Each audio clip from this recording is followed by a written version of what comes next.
Ang kwento ni Tomby.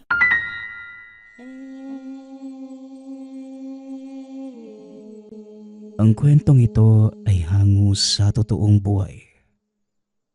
Mula ito sa isa nating tagapakinig.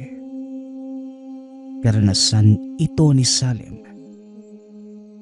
Walang eksaktong taon.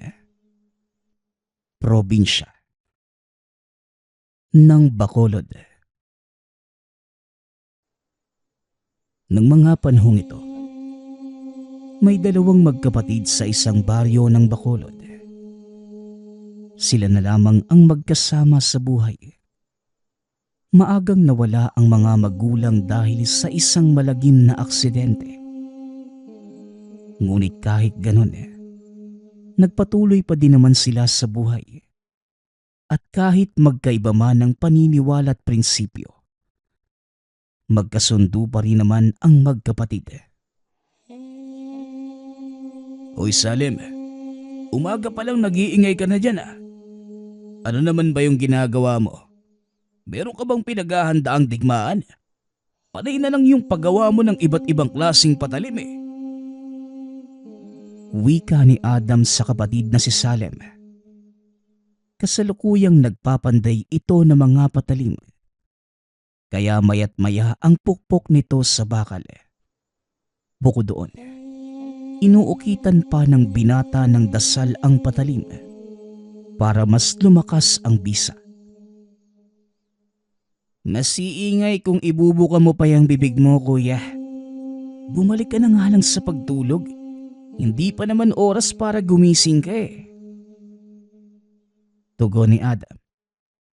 Nas ginagawa lamang ang tingin. Hindi na nag-abalang lingunin ng kapatid.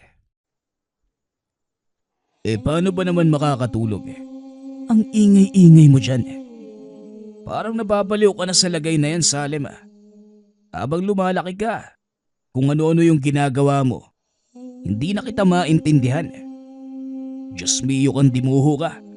Pati orasyon inuukit mo sa bakal eh. Bakit mo naman pinupuna ang ginagawa ko, kuya? Hindi nga kita pinapakialaman eh. Kasi naman, kapuna-puna. Kung ang bahagi ng nasirang bubong natin yung pinupukpok mo, di sana, natuwa pa ako sa'yo. Tsaka para saan ba yung ginagawa mo? Di ikaw sana ang gumawa, kuya. Para mas maganda. Yung kusina na lang yung atupagin mo. Para makapagkape tayo pagkatapos ko rito. Ba't ang kapal na mukha mong utos-utusan ako ah. Mas mabuti nga ako na ang mag-utos sa'yo. Kasi ako yung nakakatanda sa atin eh. Maya ka naman sa kuya mo. Kung susundin mo ang sinabi ko, kuya, bibigyan kita ng pangsugal mo mamaya. Narinig ko pa naman, may sabo ngayong hapon. Syempre, ipagtitimpla kita ng kape. Lulutuan na rin kita ng agahan mo. Ano ba ang gusto ng pinakamamahal kong kapatid? Biskwit o tinapay? Bibilhan pa kita sa tindahan. Pag-uusap ng magkapatid. Natawa na lamang si Salem sa sinabi nito. Ay nako, ikaw talaga kuya. Kapag usapang sugal ang dali mong kausap. Tinapay kuya ha, yung hindi sana matigas. Ang hirap nung nguyain eh. Hoy Salem, tandaan mo, walang matigas na tinapay sa mainit na kape. O siya, pupunta na akong kusina para makapaghanda. Bilisan mo na dyan. Wika ni Adam. Napailing na lamang si Salem. Tinapos na rin ang pag-ukit sa mga patalim. Nagpunta na sa lamesa para makapagkape. Habang kasalo si Adam, napag-usapan nila ang nasagap nitong balita. Alam mo, pagpunta ko ng tindahan, naabutan kong nagkukumpulan yung mga tsismosa. Ginawa ba namang pulutan yung nangyari sa kabilang bayan? Masyado na yung malayo pero umabot hanggang dito yung balita. Tungkol daw sa mag-ina na inatake ng aswang parehong nasawi. Yung bata natagpo ang wala ng dugo sa katawan. Nakabukas pa yung tiyan. Ganon din yung nanay. Nag-iisa lang yung bahay sa gitna ng malawak na talahiban. Kaya yun, walang nakasaklolo. Pag uwi ng asawa galing trabaho, ayun, wala nang naabutan. Nakakaawa. Pagsasalaysay ni Adam. Natigilan sa paghigop ng kape si Salem. Napatitig sa kapatid. Napahugot ng hininga nang maramdaman ang sakit ng pagkawala. Pinuna naman ito nang mapansin ni Adam. O Salem, kumakabuntong hininga ka parang sobrang lalim naman ang iniisip mo. Higupin mo na nga yung kape. Lalamig na yan. Kuya, wala ka ba talagang nakuhang impormasyon tungkol sa aswang na sumalakay? Kwento mo, para may ideya ako kung gaano kabigat ang igaganti ko. Kung sakaling magkasalubong kami. Ay sus, umarangkada na naman yung pagiging manunugis mo. Manahimik ka nga dyan. Dito ka lang sa bahay ngayong araw. Bigyan mo naman ng halaga ang tahanang to. Palagi mo na lang iniiwan Bata ka ba? Pero matuto ka pa rin magpahinga. Libangin mo ang sarili mo. Huwag mong sayangin yung kabataan mo sa walang kabuluhang bagay. Gusto ko lang namang tumulong, kuya. At para saan pa yung pagiging manunugis ko kung wala akong gagawin? Hindi ba? Sige na, kuya. Ikwento mo ang lahat ng nalalaman mo. Sige na. Dadagdagan pa kita ng pang-inom at pang-tabako. Wika ni Salem. Sabay abot ng ipinangakong pera sa kapatid. Abay oo naman. Ang nadinig ko, isang tiktik ang sumalakay. May bali-balita pang kakilala lang ng biktima at nasa kaparehong baryo nakatira. Isang lalaki. Yun lang naman yung nakuha kong impormasyon Tugon ni Adam. Kagading kinuha ang pera sa bulsa.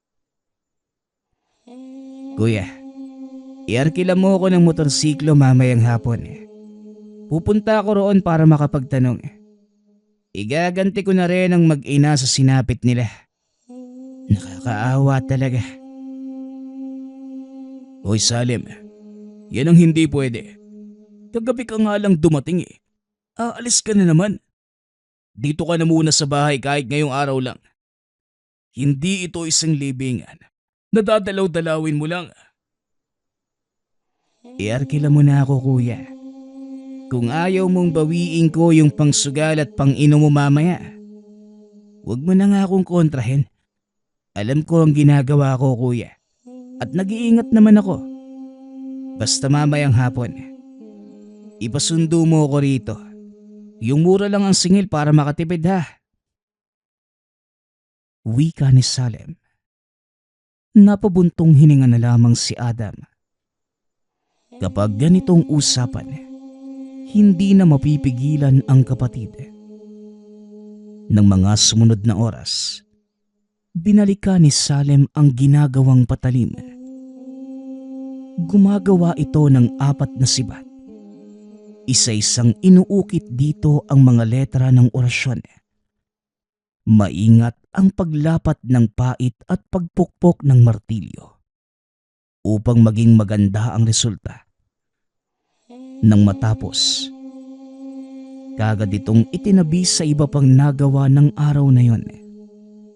Napangiti naman si Salem habang nakatitig sa nagawang mga patalim. Aba, ang ganda ng ngiti Akala mo nanalo sa pasugalan. Nga pala, si Rico pala yung pinag-usapan ko ha. Siya lang yung kilala ko may motorsiklo Nasa labas na yon. Papauwiin ko na ba? Hindi ka pa naghahanda Wika ni Adam. Alam mo kuya, ang hilig mong umiksena no?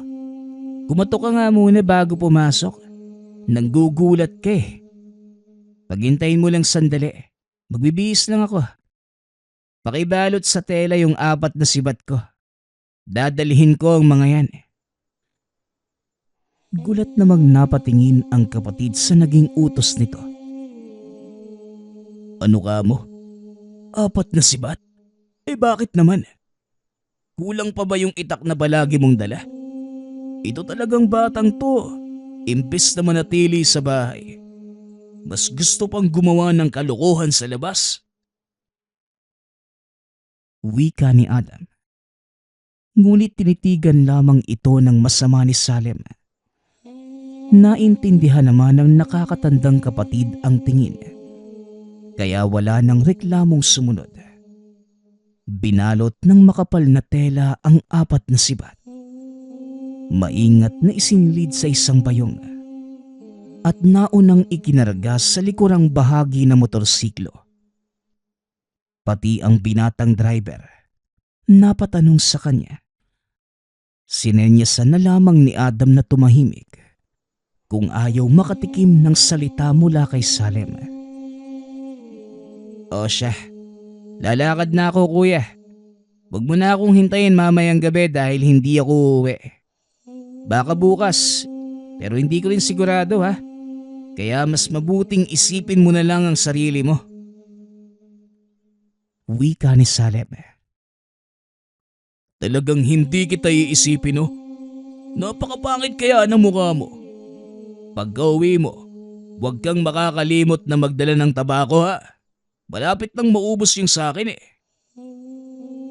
Abat, puno pa nga ng tabako yung lagayan natin. Ang ingay mo kuya. Alis na ako. Umandar ka na bata. Tayo na bago makaisip ng kung anong ipapadala yung damuhong yan. Wika ni Salem. Makalipas lamang ang ilang sandali, nakarating ang binata sa mismong tahanan ng biktima. Hindi pa rin nakaburol ang mga katawan dahil sa lala ng kalagayan. Hanggang sa ilang sandali pa, pinasunog na lamang at diretsyong inilibing ang mga abo. Magsasalita na sana si Salem nang biglang pabulong na nagsabi ang binata ng,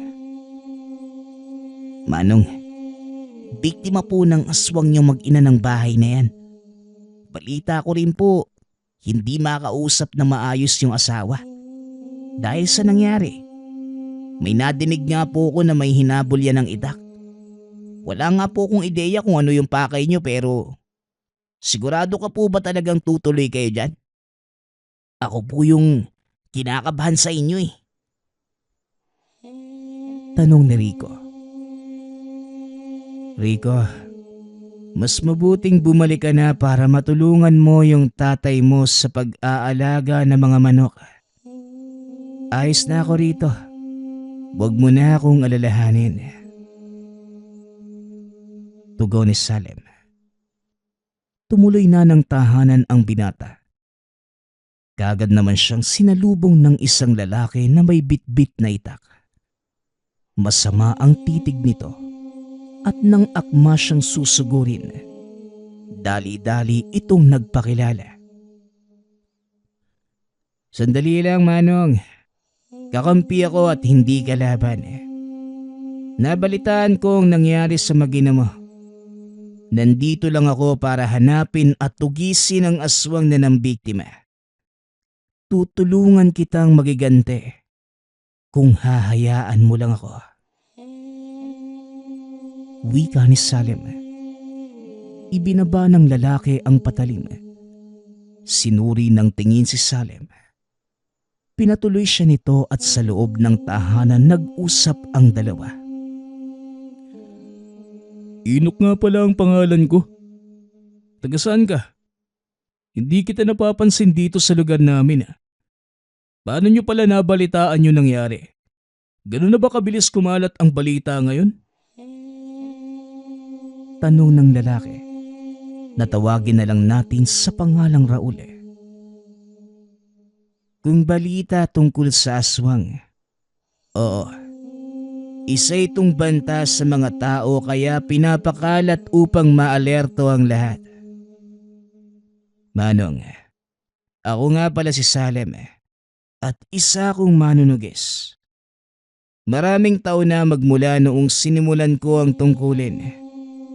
Marami na rin akong pinuksang aswang at isasali ko sa listahan ng nilalang na pumatay sa mag-ina mo. Tugon ni Salem. Nagtaka ito sa ipinakitang reaksyon ni Mang Inok. Hindi maintindihan. Dahil makikita sa mga mata ang kagustuhang magigante. Ngunit nakikita din ang pag-aalangan. Pero bata, sa totoo lang, kilala ko yung aswang na yun.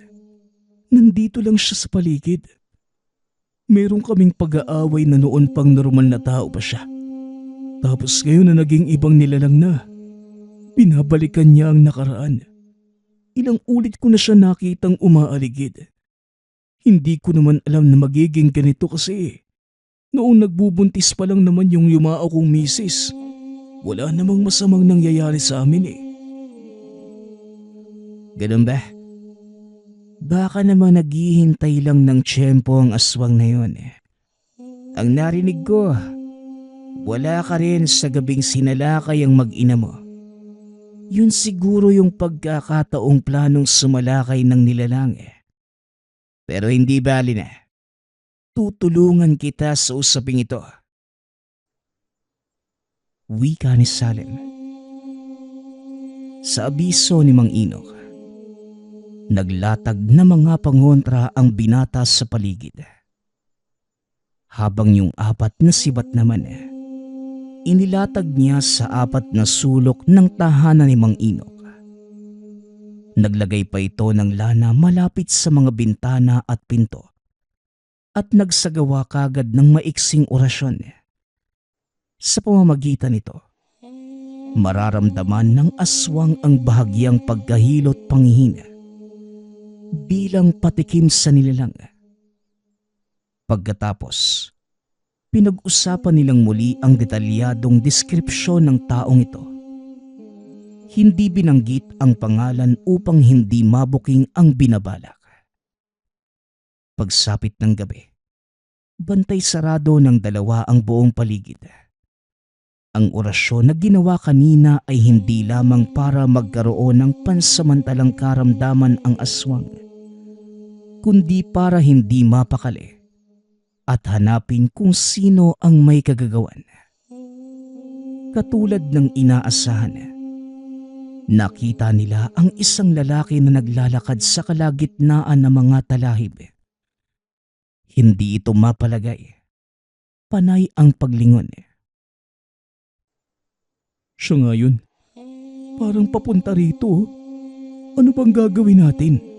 Baka bigla siyang mag-anyong aswang at sumugod. Wala akong alam sa pakikipaglaban sa ganyang klase ng nilalang ha. Wika ni Mang Inok. Natataranta na ito na mga sandaling yun. Kumalma lang kayo, Mang Inok. Protektado tayo ng mga pangontra. Walang magagawa ang aswang na yan kahit lumapit pa rito. Hindi mo rin kailangang lumaban dahil ako ang haharap sa kanya. Kaming dalawa ang magtotoos. Pero hindi muna ngayon. Wika ni Salem. Naguluhan si Mang Inok sa ibig sabihin ng binata. Ngunit hindi na nakapagtanong nang mapansing may inusal itong dasal. Kasabay naman ito ay ang paglapit ng nilalang. Ngunit dumaan lamang ito na siyang labis na ipinagtataka ni Mang Inok. Tanging siya ang nakita at hindi ang manunugis na si Salem.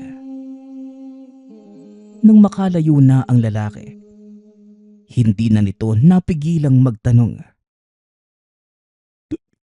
Teka, bakit parang hindi ka nakita nun? Sa akin lang siya nakatingin . Epekto ba yun ng mga dasal niyo? Tanong ni Mang Inok. Sinadya akong gumawa ng sabulag upang pagtakpa ng sarili ko. Ang punto ng ginagawa natin, makaganti sa kanya. At ang balak ko'y pagdusahin siya ng hindi nalalaman kung sino ang may kagagawan. Nang sa gayon, maprotektahan ka rin. Mas mabuti na nag-iingat. Tugon ni Salem.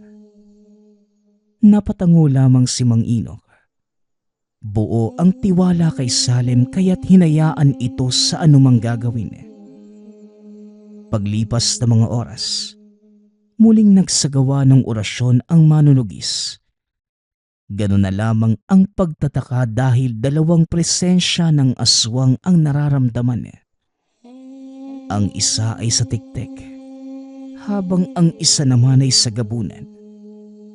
Malakas ang banta nito kumpara sa tiktik, natapos na sa pambibiktima ng mag-ina. Dahil dito, mas pinagtibay ang orasyon ng mga pangontra para mas mapalakas ang pananggalang. Sa mga sumunod na sandali, lumabas si Salem nang mapansin ang puwersa nito sa paligid. Tulog na ng mga sandaling ito si Mang Inok, kaya siya na lamang ang mag-isang sumuri sa labas. Bit-bit ang sulo at latigo ay dahan-dahang naglibot. Hindi nagtagal, napansin ang taong papalapit. Itinarak sa lupa ang dulo ng sulo. Saka nagmamadaling umusal ng orasyong sabulag. Umabot naman hanggang sa kinatatayuan ang depensa ng 4 na sibat. At nakita kung paano umiwas ang tao nang maramdaman ang epekto sa hangin. Napatitig ito sa tahanan at kapansin-pansin ang galit na naramdaman. Habang si Salem sa kabilang banda naman, bahagyang lumapit upang masuri sa malapitan ng nilalang. Isa itong matandang lalaki. May dala pang tungkod at mahina na itong naglalakad. Ngunit hindi matatakpa ng kaanyuan ang tunay na katauhan. Kagad namang nag-usal ng dasal pangontra ang manunugis. Nang madinig ang binabanggit nitong mga kataga. At dahil nakontra, ganun na lamang ang pagkagulat. Napatingin ito sa paligid. Ngunit dahil walang makitang kahit na sino, sinubukan muli nitong magbigkas.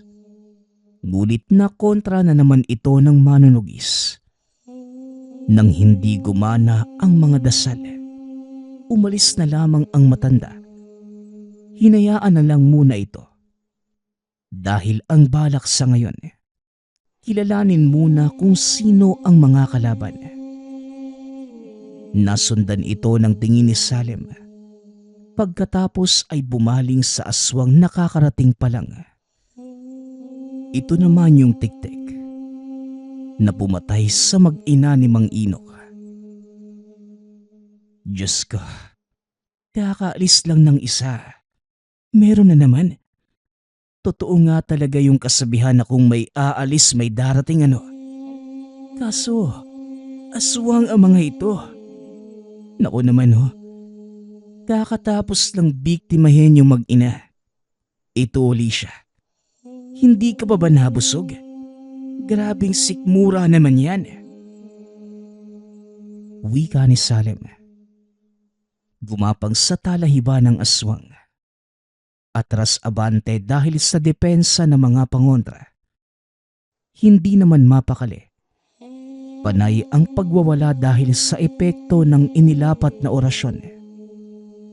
Nag-iiba ang anyo nito. Mula sa pagiging aswang pabalik sa tao. At babalik na naman sa pagiging tiktik. Na para bang nalilito ito kung ano ang katauhang ibabalandra. Ganyan nga. 2 buhay ang kinuha mo sa tahanang yan. Kaya magdusa ka hanggang sa kamatayan, dito mismo sa bakuran. nang masaksihan ng lugar na ito ang pagbabayad mo. Hindi inaalis ni Salem ang sabulag, kaya't walang kaalam-alam ang nilalang na nakatingin lamang siya rito.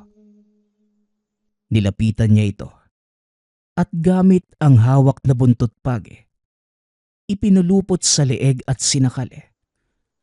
Nataranta naman ng nilalang at panay ang pagwawala para makaalis. Ngunit mas lalo itong hinigpitan ng manunugis.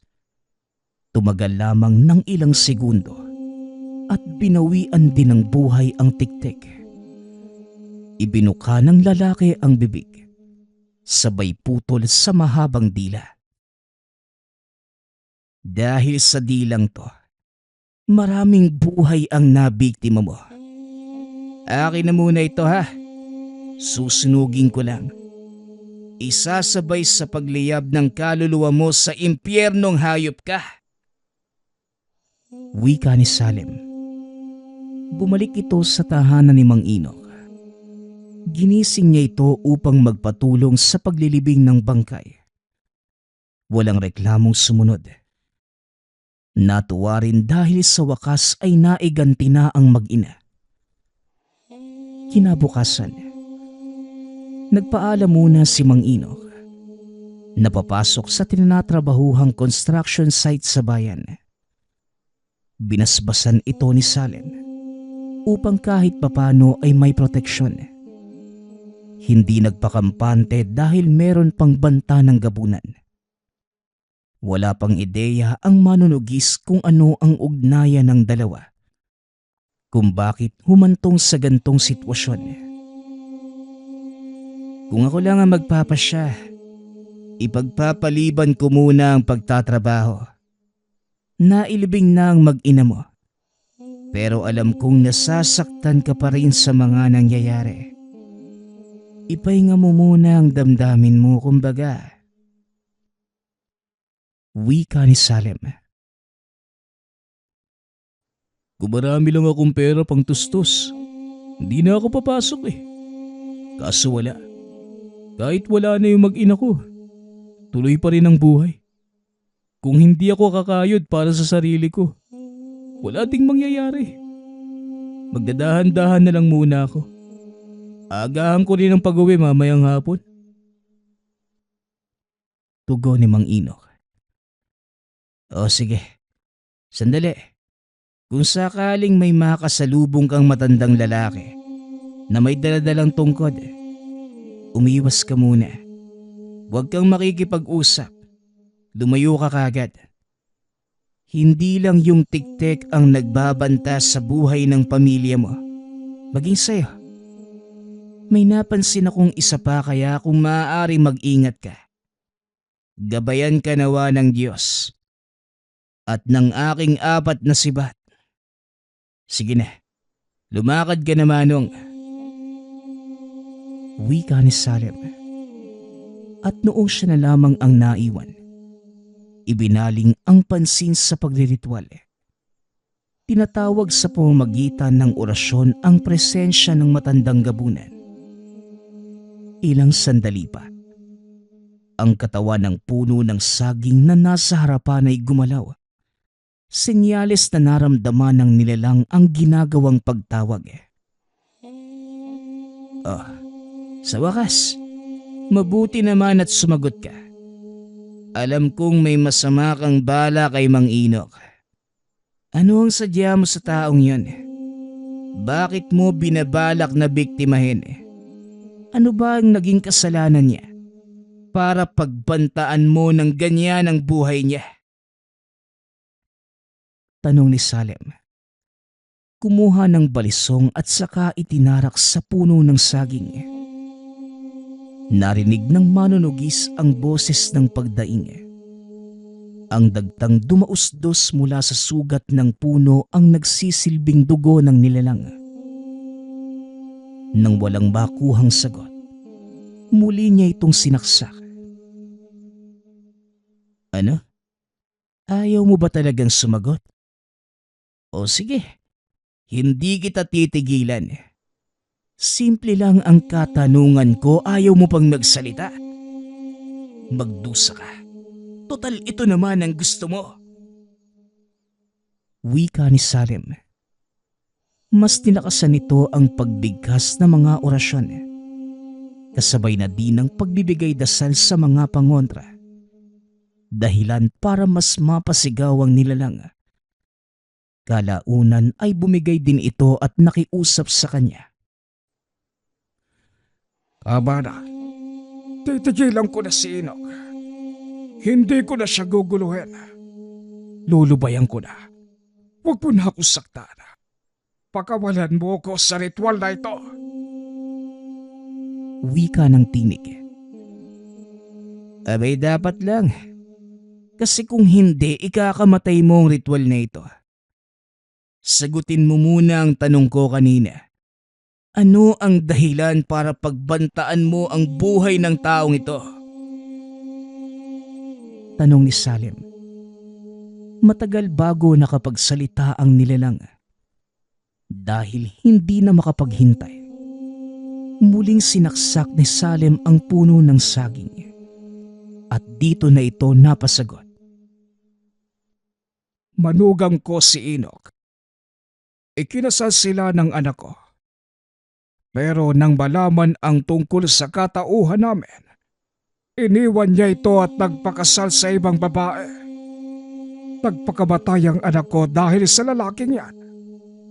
Swerte siya dahil hindi ko naabutang buhay ang kanyang mag-ina. Buong pamilya sana niya ang pagbabayarin ko. Aray, tama na. Ititigil ko na.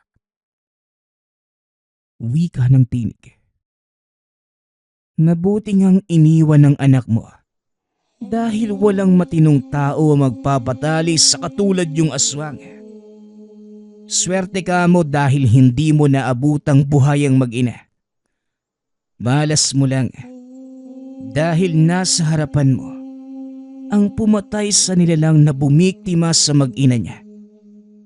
At huwag kang mag-alala. Sasapitin mo ang nangyari sa halimaw na yon. Wika ni Salim. Kinuha niya ang buntot pagi at saka ipinulupot sa kabila ang dulo ng puno ng saging. Dahan-dahan itong hinigpitan hanggang sa masakal. Hindi naman magkamayaw sa pagdaing ang gabunan. Ngunit nakawala ito nang may mambulabog sa ginagawang ritual. Nang sanggawing naantala ay tuluyang matitigil ang buong proseso. Ganun na lamang din ang galit ng manunugis. Dali-daling lumabas at pasigaw na sinalubong ang taga-punerarya. Ano? May ginagawa ako sa loob pero nahinto dahil sa pambubulabog niyo. Ano bang pakay niyo sa lugar na to? Wika ni Salim. Nagkatinginan ang dalawang trabahador. Nagtulakan pa kung sinong sasagot sa kanya. Parehong nakaramdam ng takot sa naglalakihang mata ng binata. O ano? Sasagot ba kayo? O puputulin ko yung mga dila nyo? Bilisan nyo. Dahil may aswang pa akong hahabulin. Gusto lang po naman naming makausap si Mang Enoch Itatanong po namin kung kailan makakabayad ng buo. Doon sa ginamit na ng mag-ina niya. Yan ang hindi ko masasagot. Kumakayod pa si Enoch Balikan nyo na lang mamayang hapon dahil uuwi din yung galing trabaho. Ano? May itatanong pa ba kayo? Tanong ni Salim. Agarang umiling ang dalawang trabahador. Nagunahan pa sa pag-alis ng itaboy ng binata. Bumalik sa pagriritual si Salim. Pero mas lalong nadagdagan ang galit sa mga trabahador. Dahil sa puntong ito ay nakontra na ng gabunan. Ay naku Kung kailan nahuli ko na saka naman may eksena. Kaunti na lang sana ang kulang nakawala pa. Kapag nakita ko ulit ang mga yon, sila ang uunahin ko. Kumakatawag parang may sunog eh. Ang lalakas pa ng boses. Wika ni Salem. Hinintay na lamang ang pagbalik ni Mang Inok sa tahanan. Pagdating nito, nakaramdam kagad ang manunugis ng kakaiba. Umuwing sakitin, nangihina at namumutla. Pinagmasdan niyang mabuti hanggang sa makaisip. Dinaman ni Salem ang enerhiya nito. Napakunot noon ng may napansing mali. Sinuri ang mga mata.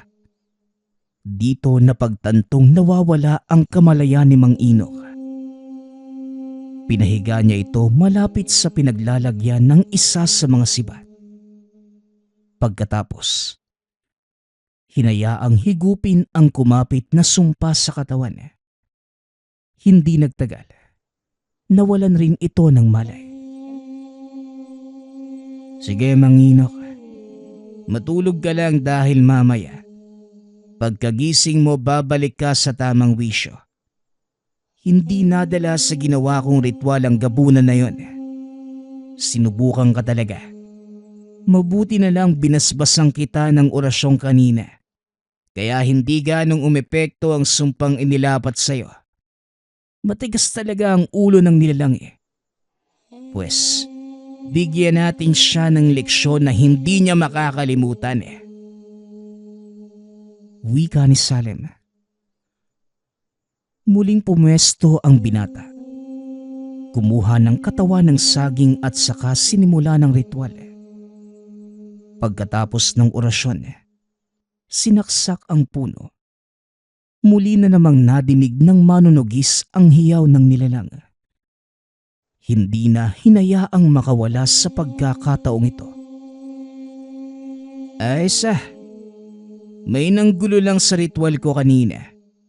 Binalikan mo na kagad si Mang Inok. Ayaw mo siyang tigilan kaya hindi rin kita tatantanan.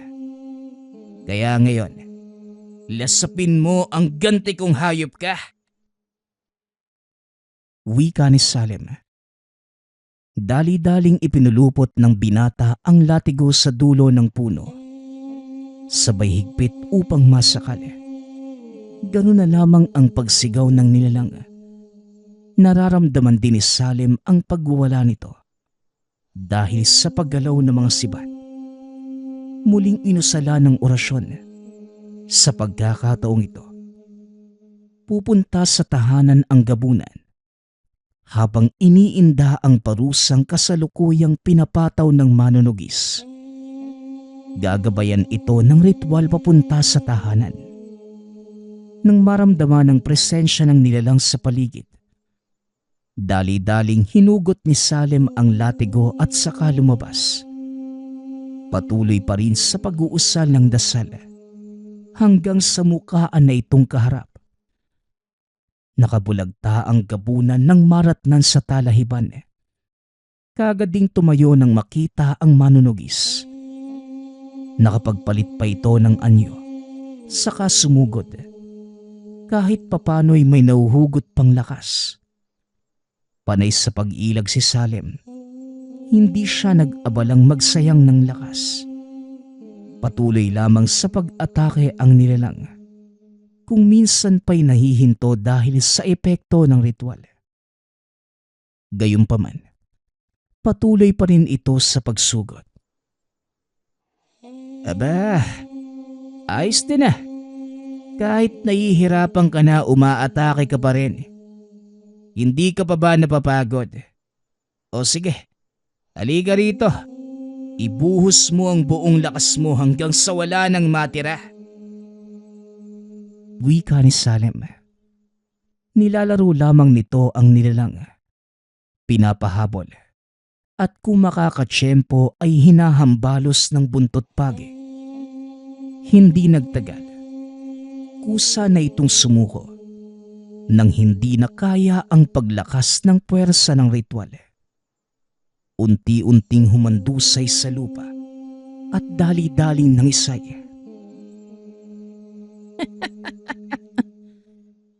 Naturingan ang lahi mong pinakamataas at pinakamalakas na uri ng aswang. Pero tataob lang pala kayo sa ritual at mga orasyon ko. Hindi pa nga yun ang sagad ko eh.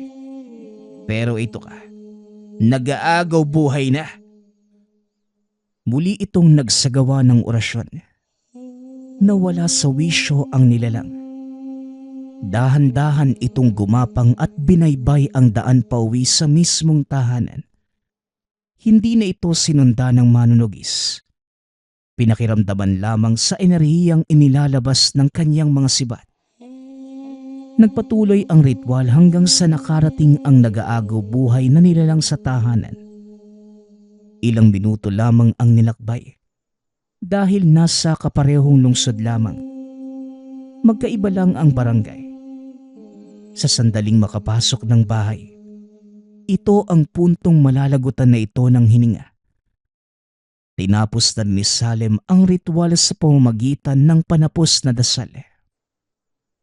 Sa totoo lang, pwede ka namang magdusa mag-isa sa bahay mo eh, hanggang kamatayan. Kaso, gusto kong aktwal na makita ang paghihirap mo kaya pinapunta pa kita rito. Diyos ko, ang babaw ng rason ng mga aswang sa panahong to. Sinasalakay ang mga taong nagkasala lang ng kaunti.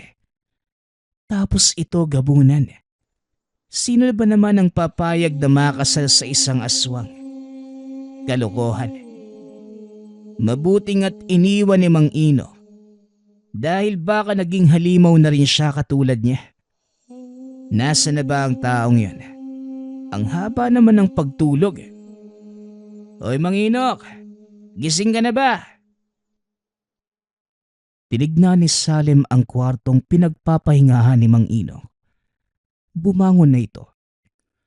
Ngunit hindi pa gaanong nakakilos. Iniinda pa rin ang panghihina ng katawan. Nilapatan naman ang gamot ng manunugis upang mapabilis ang pagbawi ng lakas. Nang sandaling umayos ang pakiramdam, nagpaalam na rin ang binata. Pasensya na Salem ha. Wala akong may aabot sa inyo kundi pa sa salamat lang. Hindi pa ako nakakasahod tapos marami pang nakaatang sa aking bayarin. Hayaan nyo, kapag nakasweldo na ako, kayo ang una kong babayaran. Magkano ho ba? Ay sus Mariosep, sa dami ng nangyari, bayad pa ang iniisip mo.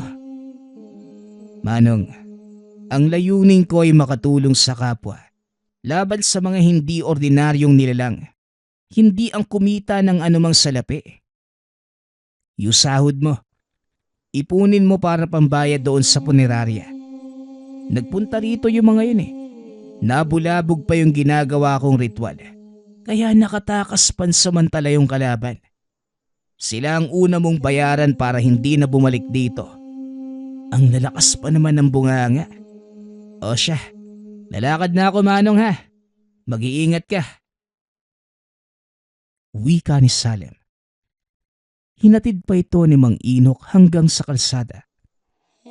Pahirap ang makasakay dahil iilan lamang ang may sasakyan sa lugar. Nakarating din naman sa tahanan bago muling sumapit ang gabi. Dali-dali itong sinalubong ng kuyang si Adam. O ano? Naku ba ka nakakabuhat dyan sa apat na sibat mo? Naging matugumpay ba yung lakad mo? Ilang aswang naman ang naitumba mo sa pagkakataong to?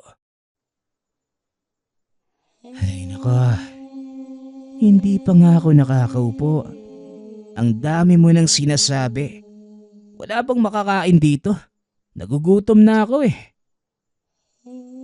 Meron sa lamesa. Tinakpan ko yung parte mo. Ano? Napuksa mo ba yung aswang? Tsaka, nasa na pala yung tabakong sinabi ko? Wala kang dali. Naku naman kuya, nanugis ako ng nilalang. Hindi ako nagpunta sa taniman ng tabako. Bumili ka na lang sa tindahan. At syempre may natugis akong aswang no? Ako pa ba? Ay sus, napakahampog mo talaga. Sandali nga. Parang kakaiba yung pamamaraan mo ngayon ah. Dati, aktual ka laging nakikipagpalitan ng lakas. Labanan kung labanan. Pero ngayon parang idinaraan mo sa orasyon at ritual eh. Saka yung 4 na sibat, para saan ba yan? Ay nako kuya. Gusto ko lang gumawa ng ibang paraan para makipaglaban sa mga nilalang. Oo, malakas ang tangan ko. Pero syempre, kailangan nating matuto ng iba't ibang paraan para lumaban sa aswang. Ganun ba? O edi ikaw na. Ikaw na itong magaling na manunugis. Kumain ka na roon para magkalaman niyang sikmura mo. Kanino ko pa nadidinig yung reklamo ng mga bituka mo eh. Wika ni Adam. Ngunit kahit ganito man kadalas ang pakikitungo sa kanya ng kapatid, malaki pa rin ang pasasalamat ni Salem kay Adam. Suportado siya nito sa piniling larangan. Alam din ng kapatid na marangal at dakila ang layunin ni Salem na gamitin ang kaalaman hindi para lamang sa kanyang sarili kundi para sa kapakanan ng ibang tao. Nagpapasalamat nga pala ako sa lahat ng sumusuporta sa ating channel. Nawa ay patuloy niyong suportahan at pakinggan ang ating mga kwento. Hanggang sa muling pakikinig. Paalam.